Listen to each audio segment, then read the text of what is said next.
ನಮಸ್ಕಾರ ಸ್ನೇಹಿತರೆ, ನಮ್ಮ ಮೈಥಾಲಜಿ ಮೀಡ್ಸ್ ಮೀ ಚಾನೆಲ್ಗೆ ನಿಮಗೆಲ್ಲರಿಗೂ ಸ್ವಾಗತ.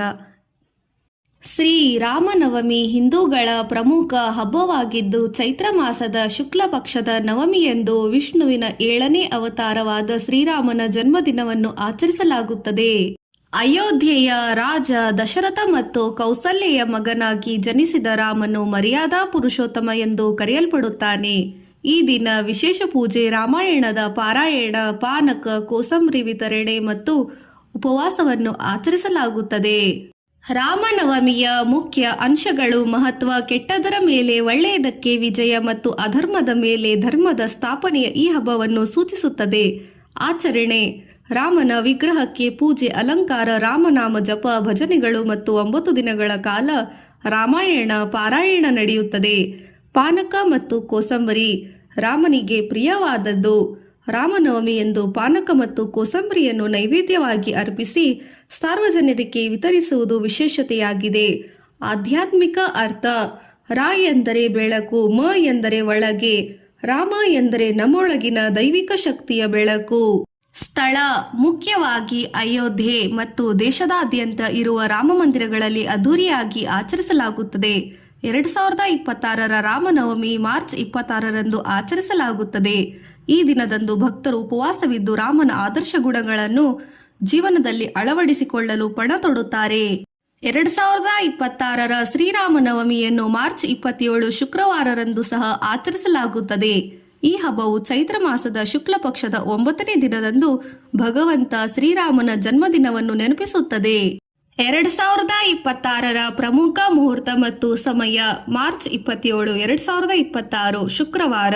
ರಾಮನವಮಿ ಮಧ್ಯಾಹ್ನದ ಮುಹೂರ್ತ: ಬೆಳಿಗ್ಗೆ 11 ಗಂಟೆ 13 ನಿಮಿಷರಿಂದ ಮಧ್ಯಾಹ್ನ 1 ಗಂಟೆ 42 ನಿಮಿಷದವರೆಗೆ. ಒಟ್ಟು ಅವಧಿ 2 ಗಂಟೆ 29 ನಿಮಿಷಗಳು. ರಾಮ ಜನ್ಮಕ್ಷಣ ಮಧ್ಯಾಹ್ನ 12 ಗಂಟೆ 28 ನಿಮಿಷ ಗಂಟೆಗೆ. ನವಮಿ ತಿಥಿ ಪ್ರಾರಂಭ: ಮಾರ್ಚ್ 26, 2026ರಂದು ಮಧ್ಯಾಹ್ನ 2 ಗಂಟೆ 40 ನಿಮಿಷಕ್ಕೆ. ನವಮಿ ತಿಥಿ ಮುಕ್ತಾಯ: ಮಾರ್ಚ್ 27, 2026ರಂದು ಮಧ್ಯಾಹ್ನ 1 ಗಂಟೆ 40 ನಿಮಿಷಕ್ಕೆ. ಆಚರಣೆ ಮತ್ತು ವಿವರಗಳು: ಪೂಜಾ ವಿಧಾನ: ಭಕ್ತರು ಮುಂಜಾನೆ ಬೆಳಿಗ್ಗೆ ಬೇಗ ಎದ್ದು ಸ್ನಾನ ಮಾಡಿ ಶ್ರೀರಾಮನ ವಿಗ್ರಹಕ್ಕೆ ಪಂಚಾಮೃತ ಅಭಿಷೇಕ ಮಾಡುತ್ತಾರೆ. ಪೂಜೆಯ ಸಮಯದಲ್ಲಿ ಶ್ರೀರಾಮ ರಕ್ಷಾ ಸ್ತೋತ್ರ ಮತ್ತು ಶ್ರೀರಾಮ ಅಷ್ಟೋತ್ತರ ನಾಮಗಳನ್ನು ಪಠಿಸಲಾಗುತ್ತದೆ. ವಿಶೇಷತೆ: ಕರ್ನಾಟಕದಲ್ಲಿ ರಾಮನವಮಿಯಂದು ಪಾನಕ, ಕೋಸಂಬರಿ ಮತ್ತು ಮಜ್ಜಿಗೆಯನ್ನು ತಯಾರಿಸಿ ಭಕ್ತರಿಗೆ ಮತ್ತು ಅತಿಥಿಗಳಿಗೆ ಹಂಚುವುದು ಸಂಪ್ರದಾಯ.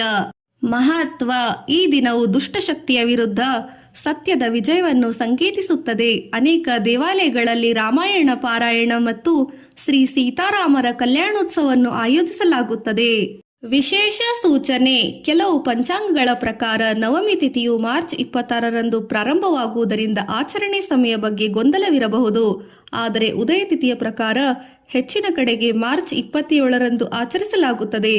ನೀವು ನಿಮ್ಮ ಸ್ಥಳೀಯ ಪಂಚಾಂಗದ ಅಥವಾ ನಿಮ್ಮ ಹತ್ತಿರದ ದೇವಸ್ಥಾನವನ್ನು ಸಂಪರ್ಕಿಸಿ ನಿಖರತೆಯನ್ನು ಖಚಿತಪಡಿಸಿಕೊಳ್ಳಬಹುದು.